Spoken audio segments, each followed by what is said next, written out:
I never planned on lying. The funny thing is, I didn't even technically lie. I just didn't correct him. And somehow that tiny decision snowballed into my entire neighborhood, believing Simon and I were a couple. If you'd told me 6 months earlier that I'd be pretending to date the guy living across the hall, I would have laughed in your face. Simon wasn't my type. At least, that's what I kept telling myself. He was loud where I was quiet. He somehow knew everyone within 3 blocks of our apartment building. The mail carrier knew him by name. The owner of the corner cafe always had his coffee ready before he even walked in. Meanwhile, I'd lived there almost a year and still wasn't completely sure what my downstairs neighbor looked like. Simon had moved in across from me in early spring. The first thing I noticed about him wasn't his smile or the fact that he was ridiculously attractive. It was the noise. Boxes scraping across the hallway, music blasting, someone laughing every 5 seconds. I cracked my apartment door open just enough to peek outside. Simon was carrying a ridiculously oversized couch by himself. Well, attempting to. The couch got stuck halfway through his doorway. He stared at it for a second. You know, he muttered to himself, this seemed way easier in my head. I couldn't help it. I laughed. His head snapped toward me. You want to laugh? He said, grinning. Or help? I sighed dramatically. I guess helping would make me a better person. It definitely would. 5 minutes later, we were both sweating, trying different angles. Lift. I am lifting. Not enough. I'm lifting as much as physics allows. Eventually, we managed to shove the couch inside. Simon collapsed onto it immediately. I've decided, he announced. What? We're friends now. I blinked. You don't get to decide that. I absolutely do. That's not how friendships work. He pointed toward the couch. You helped me move furniture. So? That's legally binding. I laughed again. He looked entirely too pleased with himself. I'm Simon. Kevin. Nice to officially meet you, Kevin. That should have been the end of it. Instead, he started showing up everywhere, every morning when I left for work. Morning, Kevin. Every evening when I got home. Long day? Every Saturday while I was carrying groceries upstairs? You always buy way too much pasta. It's on sale. That's exactly what someone addicted to pasta would say. He somehow turned ordinary hallway encounters into full conversations, not in an annoying way, just easy, natural. I worked remotely as a graphic designer, which meant I spent most days staring at a computer screen. Simon taught middle school history, which apparently required endless patience. I had to explain for 20 minutes today, he told me one evening while we waited for the elevator, that ancient Rome wasn't around when dinosaurs existed. I stared at him. You're joking. I wish. What grade? 7th. Oh, they're trying. I hope. They really are. Despite complaining constantly, he talked about his students with genuine affection. It was impossible not to notice. The more we talked, the more I realized Simon wasn't just friendly. He was kind. The kind of person who remembered little things. He remembered I hated mushrooms. He remembered my coffee order after hearing it once. He remembered my mom's birthday because I'd mentioned mailing her a gift. Little things. Tiny details most people forgot. One Friday evening, I came home carrying 2 heavy grocery bags. Simon was unlocking his apartment. Without saying a word, he walked over and took one bag. I've got it. I can carry groceries. I know. So why are you carrying them? Because now you only have one. That's terrible logic. I think it's excellent logic. Inside my apartment, he dropped the bag onto the kitchen counter. You live like an 80-year-old. I looked around. My apartment is normal. You own decorative coasters. So? So nobody under 40 owns decorative coasters. My mom bought them. Exactly. He wandered toward the bookshelf. You organize your books alphabetically? It makes sense. It makes me nervous. I folded my arms. You came into my apartment just to judge me? I came to help. And then judge. And then judge. He smiled. I hated how much I liked that smile. Not because it was perfect, because it looked genuine, like he smiled with his entire face. After that, hanging out became normal. Movie nights, coffee before work, occasional dinners when neither of us felt like cooking. People started noticing. Our elderly neighbor, Mrs. Henderson, smiled every time she saw us together. You boys are adorable. Simon laughed. Thanks, Mrs. Henderson. I pretended not to hear. Then came the neighborhood block party. Every summer, the tenants from all 3 apartment buildings organized one in the shared courtyard. Food, music, cheap folding chairs. Simon somehow convinced me to go. You need sunlight. I leave my apartment. Going to the mailbox doesn't count. It absolutely counts. No. An hour later, we were standing beside the grill while Simon somehow became friends with 3 strangers in under 5 minutes. I still don't know how he does that. Then Mrs. Henderson walked over carrying a plate of brownies. There you two are. Simon smiled. Hi. She looked between us. Then she said the sentence that changed everything.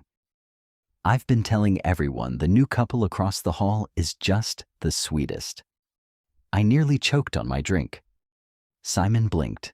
Mrs. Henderson kept smiling. You boys look so happy together. There was a tiny pause. Maybe 2 seconds. 3 at most. Long enough for me to open my mouth. Long enough for Simon to glance at me. Long enough for either of us to correct her. Neither of us did. Mrs. Henderson walked away completely satisfied. I looked at Simon. He looked at me. Then he started laughing. Oh no, he said. What? I think everyone thinks we're dating. I rubbed my forehead. We probably should have said something. Simon looked across the courtyard. Half the neighborhood was smiling at us. Yeah, he admitted. We probably should have. I figured the misunderstanding would disappear on its own. People would eventually realize Simon and I were just neighbors who spent too much time together. Simple. Except that wasn't what happened. It got worse. Monday morning, I walked downstairs to check my mailbox before work. Mr. Alvarez from the first floor was watering the flowers near the entrance. He looked up, smiled, and asked, "Where's your boyfriend?" I froze. Who? Simon. Oh. I laughed awkwardly. He's probably still asleep. Mr. Alvarez nodded knowingly. Young love.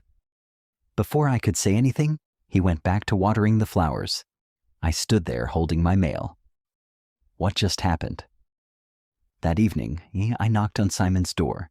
He answered wearing sweatpants and a t-shirt that said, "History nerds do it chronologically." I stared at the shirt. Please tell me one of your students gave you that. My sister. That's somehow worse. He grinned. What brings you over? Mr. Alvarez asked where my boyfriend was. Simon blinked. Already. Already. He leaned against the doorframe. So? I guess the rumor spread. I noticed. He rubbed the back of his neck. We should probably clear it up. I agree. There was a brief silence. When? He thought for a second. I don't know. You don't know? I mean, it's not exactly something you announce. Attention, everyone. We're not dating? He laughed. Exactly. I sighed. This is ridiculous. It is. So we'll fix it. We will. Neither of us moved. Finally, he said, Want pizza? I stared at him. Weren't we just talking about solving a problem? We can solve it after pizza. Fine. Pizza somehow turned into another movie night. Again. Around halfway through the movie, Simon muted the TV. I have a question. Okay. Why haven't either of us dated anyone recently? I looked at him.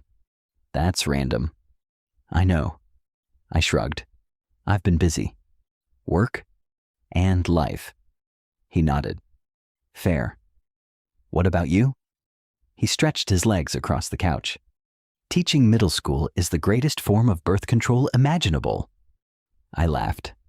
I don't think that's how that works. You'd understand if you spent 1 week with my students. He grew quieter. I've gone on dates. And they were fine. That's not a convincing answer. They just, he searched for the words, never felt easy.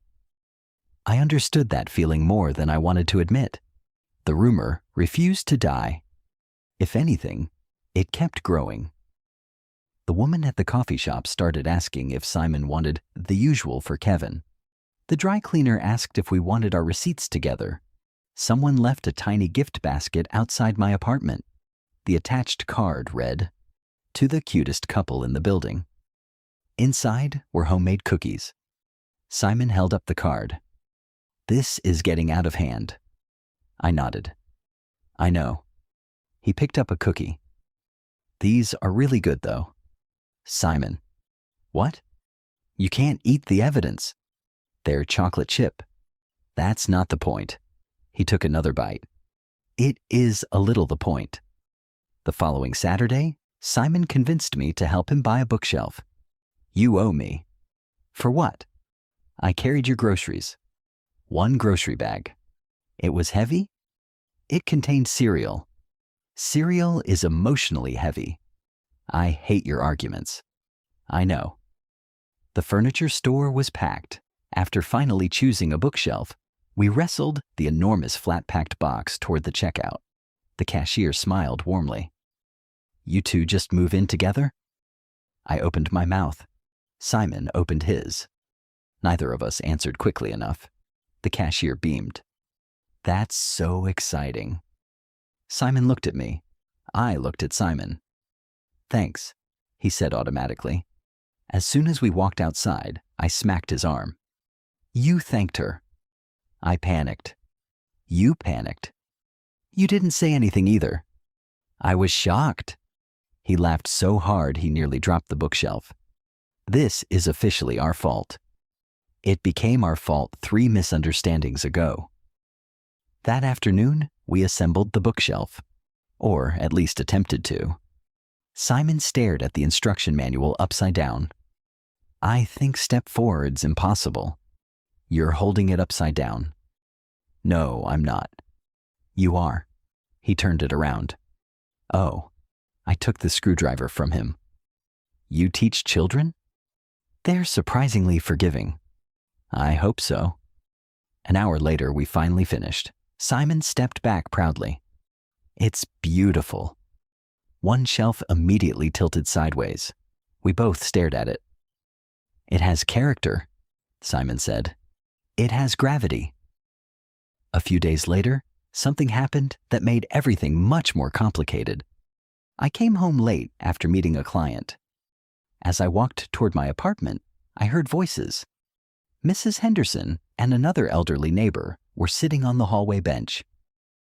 They're perfect together, one of them whispered. They balance each other, Mrs. Henderson agreed. The quiet one smiles more now. So does Simon. I slowed my steps. Neither of them noticed me. I hope they stay together. They make each other happy. Something about those words caught me off guard. Not because they thought we were dating, because they weren't entirely wrong. I did smile more. Life had become lighter since Simon moved in across the hall. He annoyed me constantly. He stole fries off my plate. He criticized my alphabetized books. He texted me terrible history jokes almost every morning. And somehow, My days had become better because of it. That realization followed me all the way back to my apartment. I was still thinking about it when there was a knock on my door. Simon stood outside, holding 2 mugs of coffee. "You looked serious walking upstairs." I was thinking. Dangerous. I heard Mrs. Henderson talking. His smile faded slightly. "Oh." "They said." I hesitated.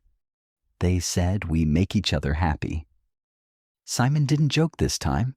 He looked down at the coffee in his hands before quietly saying, "Do you think they're wrong?" I looked at him. For the first time since this whole ridiculous misunderstanding had started, I wasn't completely sure how to answer. I wish I could tell you I answered him immediately. Something clever, something honest.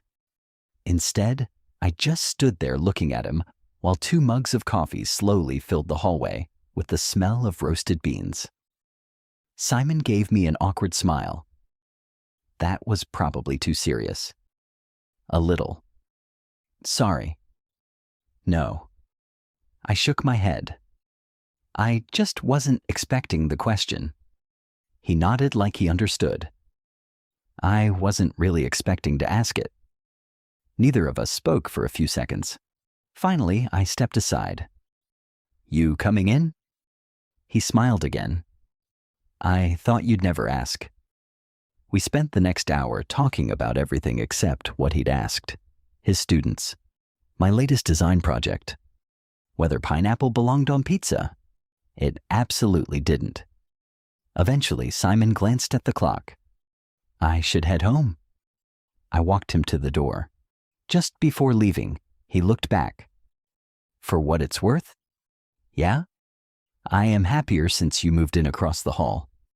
Then he disappeared into the hallway before I could answer. I didn't sleep much that night. Tuesday afternoon brought another surprise. I was working when my phone buzzed. Simon. Emergency. I called him immediately. "What's wrong?" "I need a favor." "What happened?" "My sister's coming over." "Congratulations?" "She thinks I have a boyfriend." I nearly dropped my phone. "What?" I never corrected Mom after the neighborhood rumor somehow reached her. I stared at the wall. "How did it reach your mother?" "Mrs. Henderson uses Facebook." I closed my eyes. "Of course she does. My sister is driving over after work." "When?" "An hour." "And?" "And she wants to meet you." "No." "I know." "No." "I agree." "No."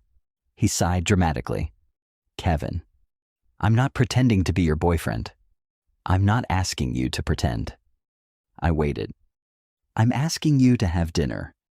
That's exactly pretending. Only for one evening. "No."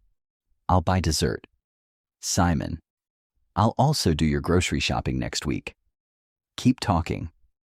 I should have said no. Instead, at 6:30, I found myself standing outside Simon's apartment, holding a bottle of sparkling water, because showing up empty-handed somehow felt wrong. He opened the door, paused. "You ironed your shirt?" "I always iron my shirts." "You ironed this one twice." I was nervous. His grin grew wider. "That's kind of adorable." "It absolutely is not." His sister looked almost exactly like him. Same smile, same eyes, same ability to fill a room with energy. She hugged Simon before turning toward me. "So, you're Kevin." I smiled politely. "Nice to meet you." "I've heard a lot about you." I shot Simon a look. He suddenly became very interested in setting the table. His sister laughed. "Oh, don't worry. He hasn't said anything embarrassing." Simon pointed a spoon at her. "Yet." She ignored him. "So," she leaned toward me conspiratorially, "which one of you made the first move?" I almost inhaled my own drink. Simon coughed so hard he had to stand up. His sister frowned. "What?" Simon finally managed to speak. "We're..." He looked at me, then at his sister. "Still figuring things out." I stared at him. He didn't even blink. Later, while his sister was helping wash dishes, I cornered Simon in the hallway. "Still figuring things out," he whispered back. I panicked. "That's becoming a pattern." "I know. You made it worse. I definitely made it worse. We're terrible at this. The worst." His sister poked her head around the corner. "What are you two whispering about?" Simon answered instantly. "Nothing." She narrowed her eyes. "That's suspiciously couple-like." We both groaned. When she finally left, Simon collapsed dramatically onto his couch. "I think I'm going to fake my own death." "You deserve it. You didn't help. I wasn't the one inventing relationship statuses." He covered his face with a pillow. "I know." I laughed. He pulled the pillow away. "There it is." "What?" "You've been laughing a lot lately." I hadn't realized it. He was right. The next weekend, the apartment building held a charity bake sale. Simon volunteered us before asking. "You volunteered me?" "You bake. I bake for myself. Now you'll bake for charity." "I don't like your leadership style. It's inspirational. It feels like dictatorship." Saturday morning, we were standing behind a folding table covered with brownies, cookies, and muffins. Mrs. Henderson smiled at us from across the courtyard. "You boys work so well together." Simon handed me a box of cookies. "You handle the money." "Why?" "Because you'll actually count it correctly." I hate how accurate that is. For 3 hours, we sold baked goods. People kept complimenting us. Not individually, together. "You two are such a great team." "You compliment each other?" "You're always smiling around each other." At first, I dismissed it. Then I started paying attention. Simon always handed me things before I asked. I automatically remembered he hated raisins. He knew exactly when I needed a break without me saying a word. We worked together. Comfortably. Naturally. Like we'd been doing it for years. Near the end of the event, a little boy walked up with his father. He couldn't have been older than 7. He looked between Simon and me. Then he asked, completely innocently, "Are you two married?" I smiled. "No." The boy frowned. "Oh." His father looked embarrassed. "I'm sorry." "It's okay," Simon said kindly. The little boy tilted his head. "But you look like you love each other." The entire table went silent. His father apologized again before gently leading him away. Simon didn't move. Neither did I. Finally, he laughed quietly. "Kids." "Yeah. They don't overthink things." "No. They just say whatever they see."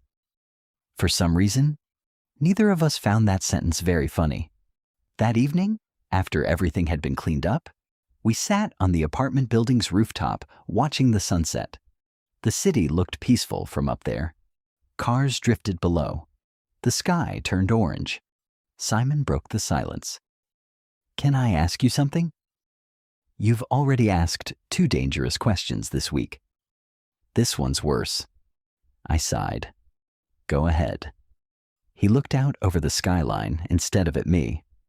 "If nobody had ever started this rumor, do you think we'd still be spending this much time together?" I answered without thinking. "Yeah."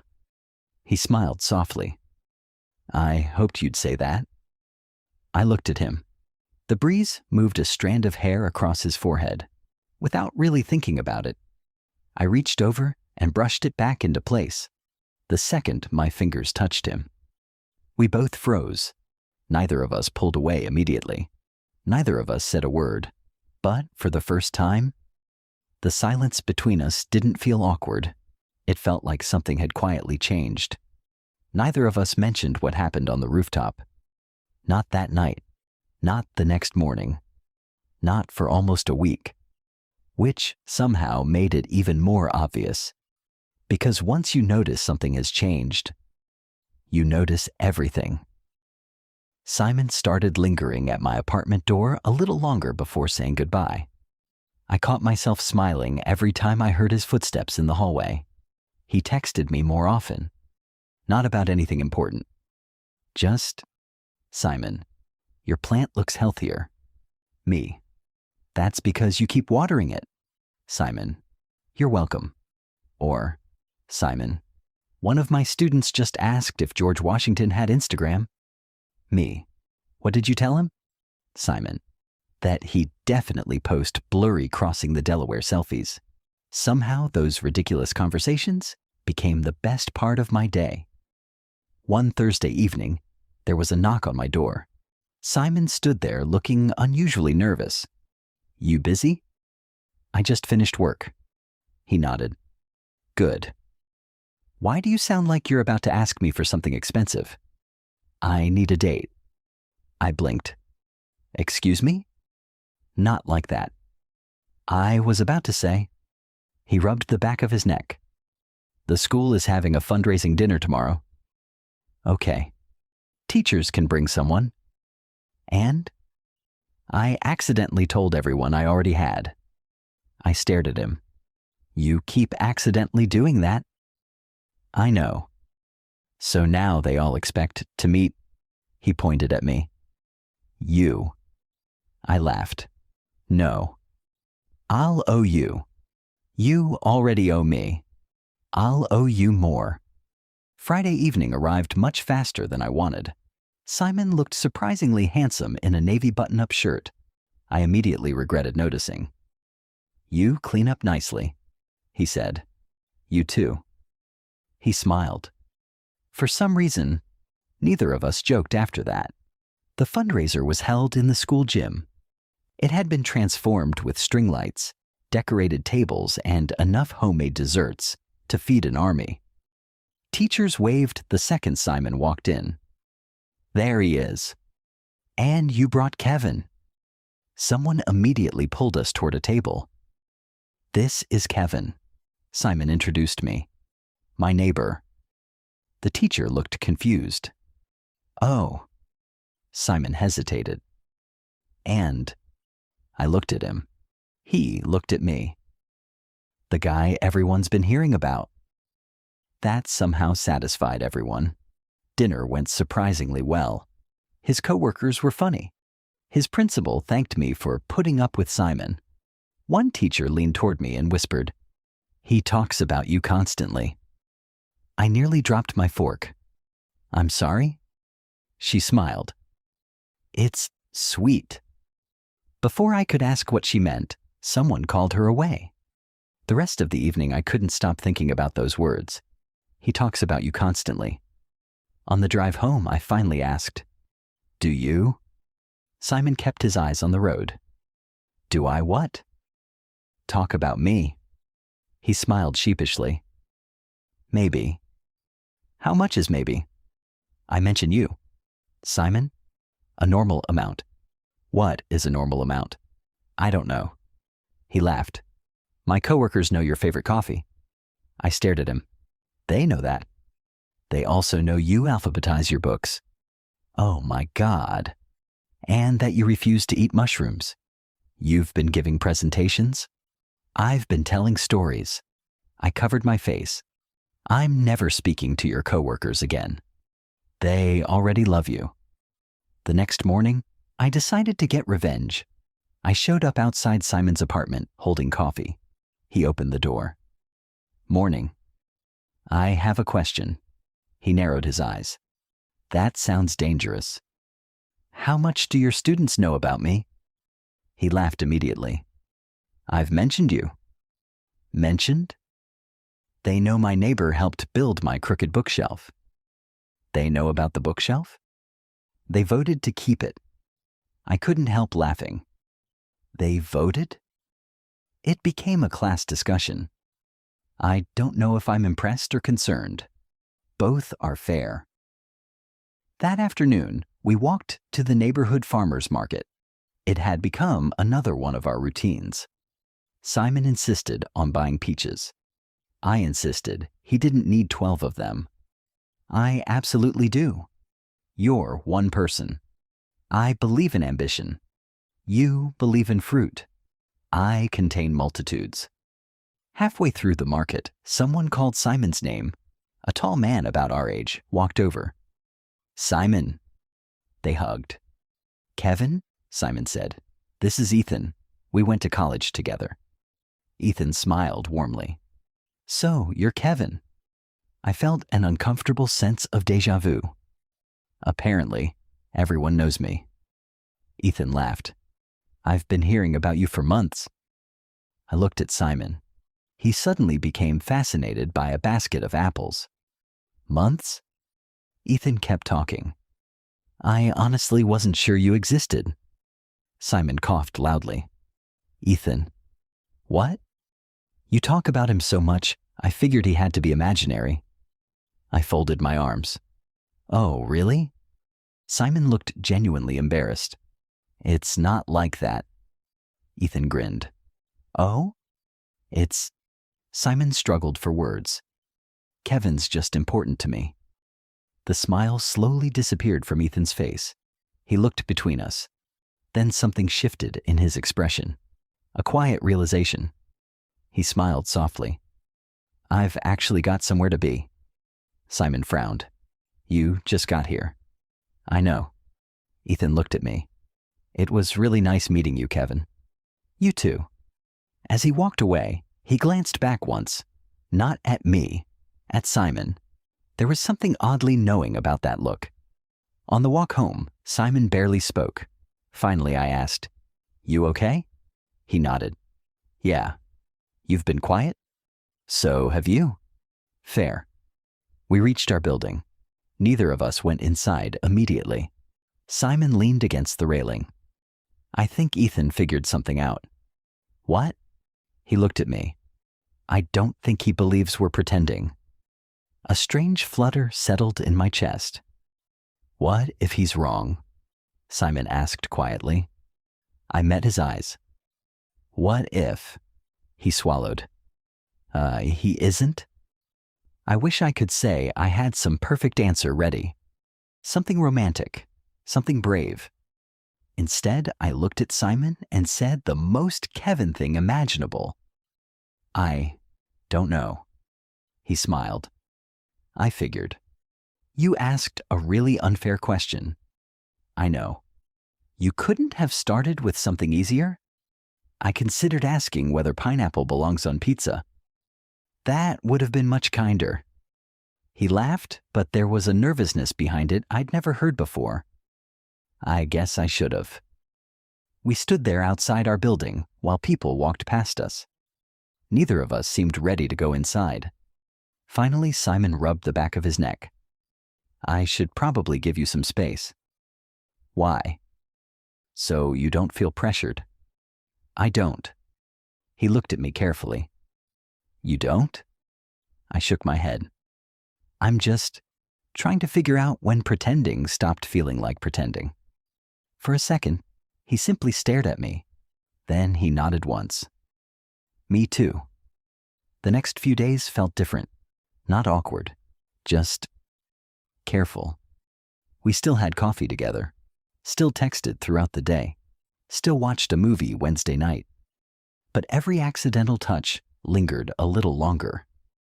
Every smile seemed to mean a little more. Neither of us rushed anything, and somehow that made every moment feel bigger. Saturday morning, there was another knock on my door. Simon was holding a folded flyer. The neighborhood association needs volunteers. For what? Painting the community center. I knew you weren't here just to say good morning. You know me too well. I've learned to recognize your volunteer face. My volunteer face? You smile exactly 20% wider. He laughed. I do not. You absolutely do. By 9 o'clock, we were standing with a dozen neighbors covered in tiny flecks of paint. Mrs. Henderson was directing everyone like a construction foreman. Simon. Yes? You and Kevin take the north wall. Simon looked at me. Guess we're partners. When are we not? The words slipped out before I thought about them. Simon's smile softened. Good question. Painting turned out to be less efficient than expected, mostly because Simon somehow managed to get paint everywhere except the wall. You've got some on your face, I said. Where? I reached over with a paper towel. Hold still. He froze while I wiped a streak of blue paint off his cheek. For one brief second, neither of us moved. Someone nearby cleared their throat dramatically. We turned. Mrs. Henderson was smiling far too knowingly. I'll just leave you boys to it. Simon buried his face in his hands. We're never escaping this. I laughed. I'm starting to think we don't want to. He looked up at me. Yeah. Neither of us joked after that. Around lunchtime, everyone gathered outside with sandwiches. Simon disappeared for a minute before returning with 2 lemonades. He handed me one without asking what I wanted. Exactly the flavor I always picked. You remembered.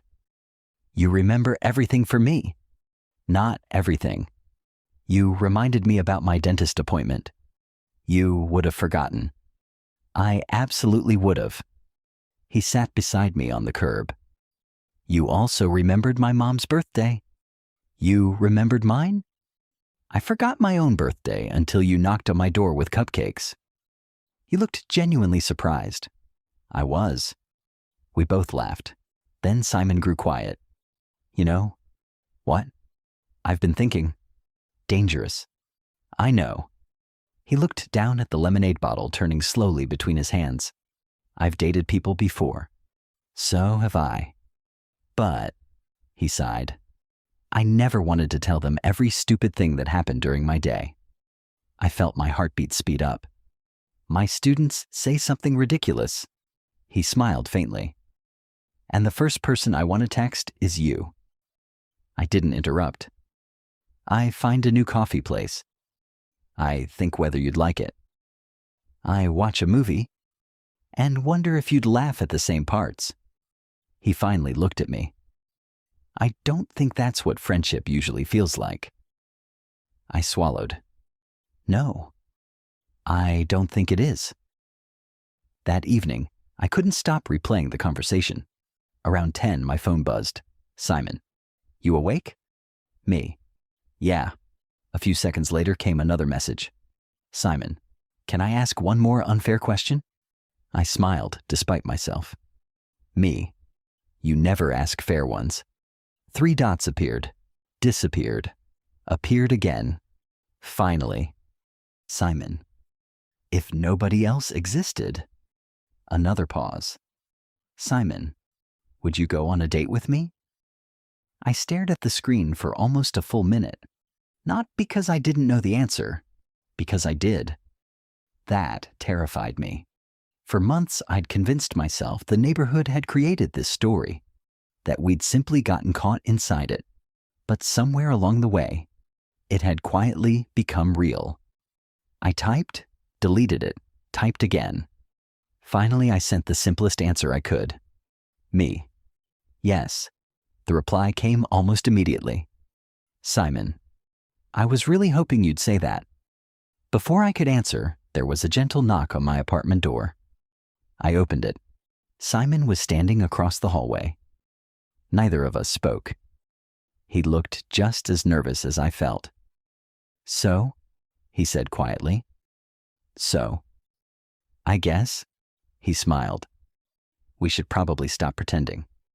I stepped a little closer. I think we already did. He laughed softly. Does this mean I can officially ask you? I nodded. You probably should. Simon took a deep breath. Kevin. His smile was equal parts confident and terrified. Would you go on an actual first date with me? This time, I didn't need a single second to think. Yes.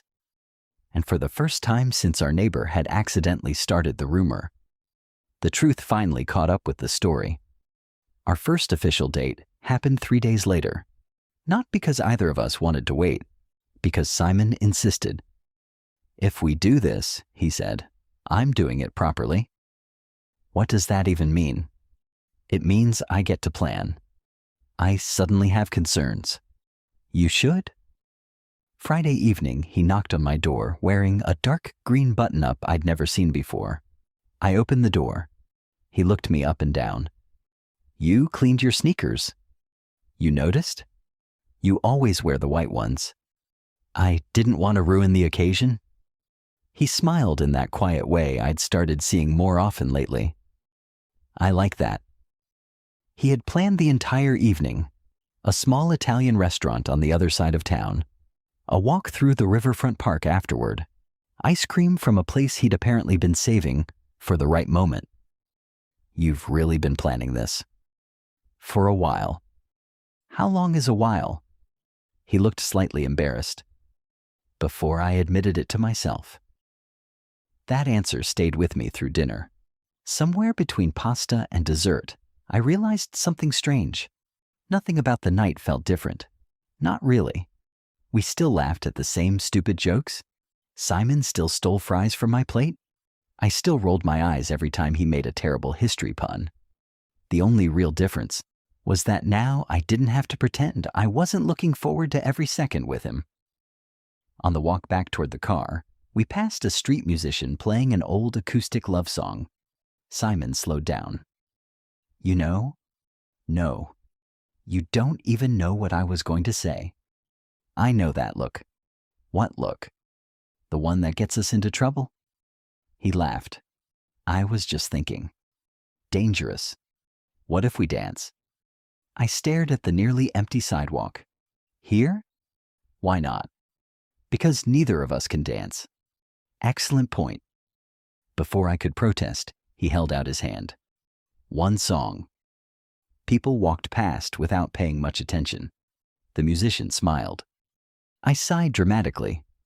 You're impossible. I've heard that. I took his hand. For about 3 minutes, we awkwardly swayed under the streetlights, laughing every time one of us stepped on the other's foot. This is terrible, I said. It really is. I'm having a great time. So am I. When the song ended, neither of us immediately let go. Simon looked at me. So? I've been wanting to do something all evening. My heart immediately sped up. Oh? He took one small step closer. I can wait. You don't have to. You sure? Instead of answering, I closed the last bit of distance between us. Our first kiss wasn't dramatic. There wasn't a crowd cheering. No fireworks. Just a quiet sidewalk, a guitar playing somewhere behind us.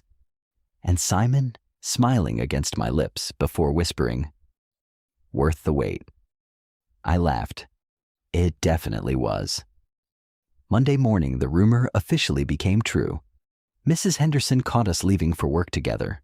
She looked between us, then at our joined hands. Her eyes widened. Oh, Simon smiled. Morning. She covered her mouth. I knew it? I couldn't stop laughing. You really did. I told everyone. We know. She pointed at both of us triumphantly. I've never been happier to be right. Before either of us could respond, she hurried away toward another building. Simon watched her go. She's going to tell the entire neighborhood. I think the neighborhood already knows. By that evening, everyone knew. Mr. Alvarez shook Simon's hand. Took you long enough. The woman from the coffee shop refused to let us pay for our drinks. The maintenance manager grinned and said, I was wondering when you two would figure it out. Even Simon laughed at that one. A week later, his sister came back to visit. The second she walked into Simon's apartment, she looked at us sitting together on the couch. She slowly smiled. So? Simon nodded. So. She folded her arms. I have exactly one question. What? She looked directly at me. How long ago did you two actually fall in love? Simon and I exchanged a glance. Neither of us answered. Because honestly, neither of us knew. Maybe it was when we moved the couch. Maybe over coffee. Maybe somewhere between grocery shopping. terrible movies, and fake introductions. His sister laughed. That's what I thought. Life settled into something wonderfully ordinary after that. Movie nights became date nights. Coffee became morning tradition. Grocery shopping somehow became one of our favorite things to do together, mostly because Simon still insisted on buying too many peaches. You don't need 14? I absolutely do. You are impossible. You still came shopping with me. Unfortunately, he smiled. You like me. I do. You admitted it. I've admitted it several times. I enjoy hearing it. You enjoy everything. I do. He reached over and squeezed my hand. I squeezed back. Simple. Comfortable. Home. One evening, a few months after our first date, Simon found the old gift basket card we'd received at the beginning of all this. He held it up. To the cutest couple in the building. He laughed. Technically, they were early. Very early. I smiled. Not wrong, though. He looked at me over the top of the card. You know. What? I still think the funniest part is that we never actually lied. We really didn't. We just didn't correct anyone. He nodded. And somehow, he slipped his fingers through mine. It turned into the best mistake either of us ever made. I couldn't argue with that, because every now and then, life has a strange way of putting the truth in front of you before you're ready to see it. Ours just happened to begin with one neighbor who thought we were dating, and two idiots who didn't correct him. If you'd asked me before all of this what dating Simon would be like, I probably would have imagined grand romantic moments, weekend getaways, fancy dinners, long speeches about feelings. The reality? It was mostly arguing over grocery lists. And honestly, I liked the reality a lot more. 3 months after we officially started dating, Simon knocked on my door at 7 on a Saturday morning. I opened it, still half asleep. Why are you awake? He held up 2 travel mugs. I have a surprise. I don't like surprises before coffee. That's why I brought coffee. Proceed. 20 minutes later, we were driving out of the city. So? I asked. Still not telling. You realize this makes me want to know even more. I know. I don't like being manipulated. I learned from the best. You absolutely did not. An hour later, we pulled into a small lakeside town. There was a weekend market, little bookstores, and a walking trail that wrapped around the water. I looked over at him. You planned this? He shrugged. You said a few months ago you'd always wanted to come here. I mentioned that once. I remember. Of course he did. Simon remembered everything that mattered to me. We spent the entire day wandering around with no real schedule. He bought homemade jam from a local vendor. I found an old bookstore with creaky wooden floors. Simon disappeared for a few minutes. When he came back, he was carrying a wrapped package. What's that? You'll see later. You bought me something? Maybe. Simon. He only smiled. That afternoon, we sat on a dock watching ducks fight over breadcrumbs. Simon laughed so hard he nearly dropped his drink. They're so aggressive. They're basically tiny feathered criminals. I love that description. We fell quiet, not awkwardly, comfortably. It amazed me how easy silence had become with him. Months earlier, I would have felt the need to fill every pause. Now, just sitting beside him felt like enough. On the drive home, he finally handed me the package. Open it. Inside was a hardcover history book. I looked at him. You bought yourself a present? He laughed. Keep looking. Inside the cover was a handwritten note. For Kevin. Thanks for making ordinary days my favorite ones. Simon. I closed the book carefully. You wrote in it? I know. You never write in books. I made an exception. For a moment, I couldn't think of anything to say. So I reached across the center console and took his hand. He smiled without looking away from the road. I was hoping you'd like it. I love it. A week later, our apartment building held another courtyard gathering. This time, nobody whispered when we arrived together. Nobody guessed. Nobody assumed. People simply smiled. Mr. Alvarez waved us over to the grill. Mrs. Henderson hugged both of us before declaring, "I've been waiting months to tell everyone I was right." Simon laughed. "You've mentioned that." "I'm going to keep mentioning it." "I believe you." As the evening wound down, Ethan stopped by. He gave Simon a quick hug before turning to me. So, he grinned. "I owe you an apology." "For what?" "I thought you two would take another year to figure yourselves out." Simon groaned. "Ethan." "What?" "I was close." "You were unfortunately very close." Ethan laughed.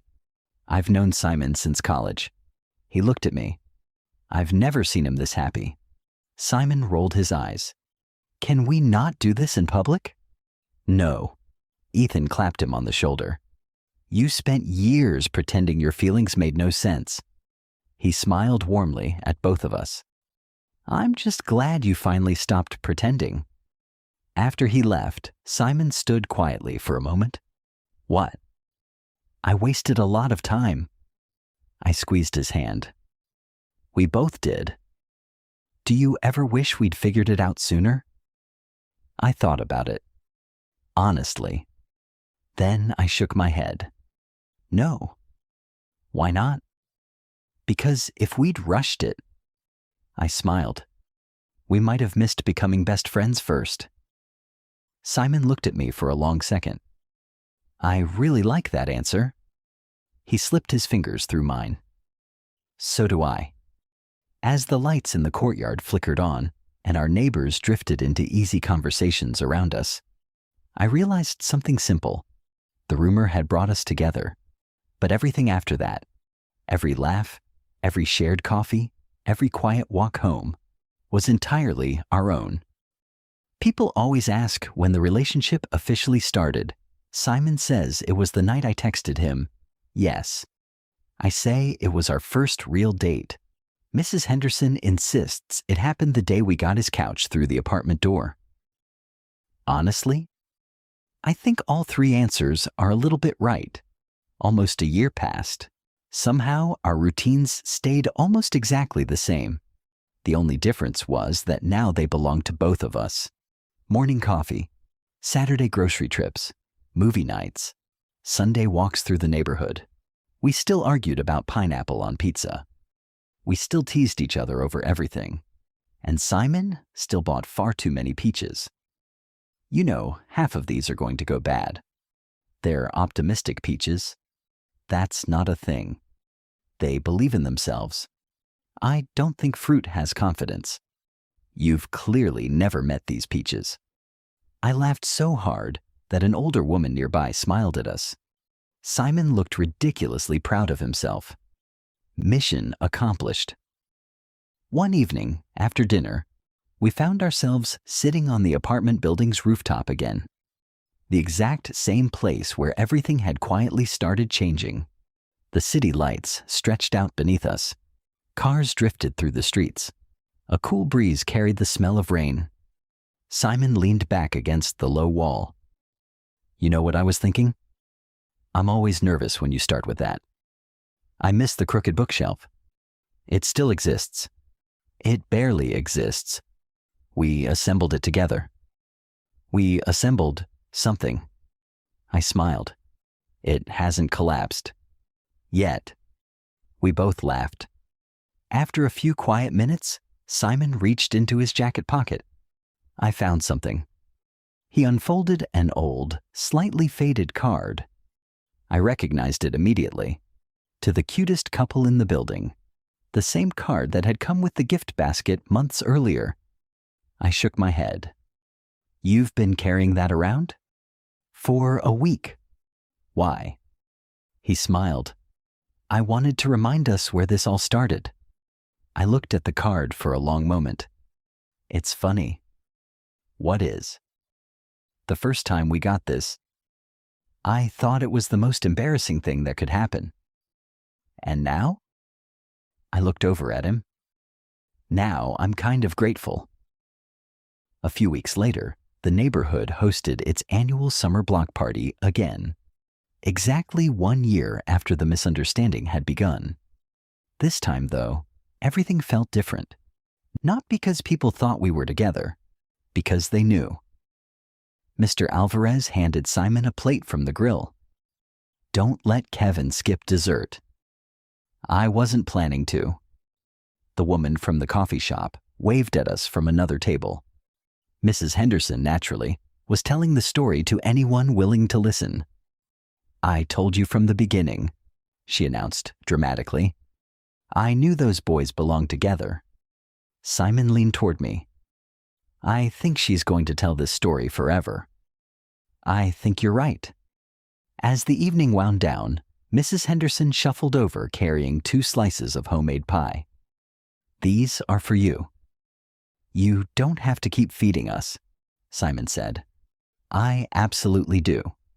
She handed us the plates before smiling warmly. You know, she looked between us. I've lived in this building for almost 30 years. Neither of us interrupted. I've watched people come and go. She glanced toward the courtyard where families and neighbors were still laughing together. But the nicest thing I've ever watched, she smiled, was 2 good friends slowly realizing they'd found home in each other.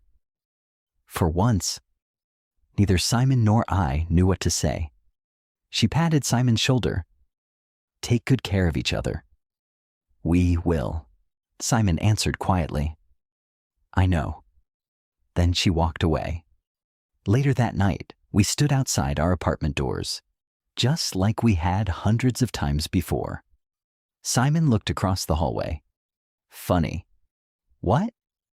For months we kept saying we'd clear up the misunderstanding. We never really did. No, he smiled. It just became true. I laughed softly. I guess it did.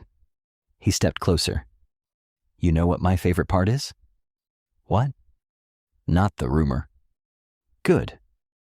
The fact that even before we admitted anything, he took my hand. You were already my favorite person. My chest tightened. You've been mine for a while, too. How long? I thought about it. The day you declared we were friends because I helped move your couch? He laughed. I knew that couch was important. It almost broke my back. Worth it? I looked around the familiar hallway, the apartment doors, the little welcome mats, the place where countless conversations had begun. Then I looked back at him. Worth every second. He smiled before leaning in and kissing me gently. When we pulled apart, he rested his forehead against mine. So? You want to hear something ridiculous? Always. He grinned. Our neighbor thought we were dating. I laughed before he could finish, and we never corrected him. Nope. Best mistake we ever made. The best. Hand in hand, we walked into our apartment, our home now, still laughing about the misunderstanding that had started it all. Sometimes love doesn't begin with a grand confession. Sometimes it begins with a stuck couch, a hallway conversation, a rumor, and 2 people who accidentally gave fate just enough room to do the rest.